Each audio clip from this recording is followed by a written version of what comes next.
Does it really matter who they play? Mark Rogers TV, the voice of college football, breaking down all the schedules in the Power 5. We've arrived at the national champions.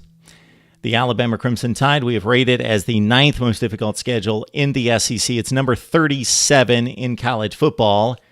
Here's why, and here are our thoughts. If you're Alabama, you schedule a marquee game. It's a must.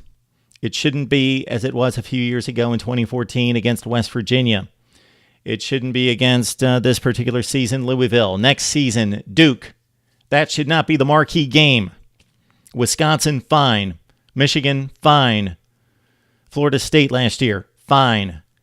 But if you're going to schedule Louisville, Duke, and West Virginia, we can pretty much know, for those people that say you don't know 5 years in advance how good the team's going to be, true.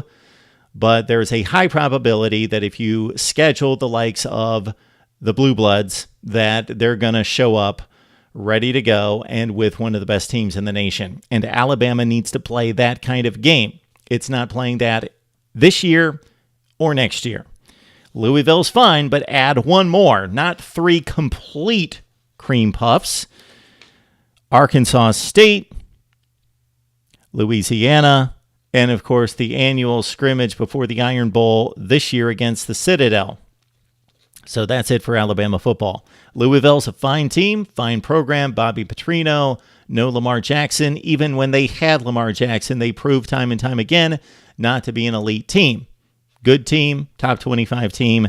That's about where they should be this year. Maybe not quite even that good. They're 8-4 good. And Alabama and Louisville hook up in Orlando in week 1. Other than that, easy non-conference slate, pathetic non-conference slate. And then in conference, Alabama is benefiting at this point in having a series against Tennessee, the designated rivals. I am completely in support of the SEC ensuring the Alabama-Tennessee rivalry. It goes back to the early days of college football. It should be played. But Tennessee being in a difficult place right now under Jeremy Pruitt taking over for Butch Jones. So that's a good game for Alabama to move through. And then the rotation comes up on Missouri. So those are the 2 SEC Eastern Division games for the Crimson Tide.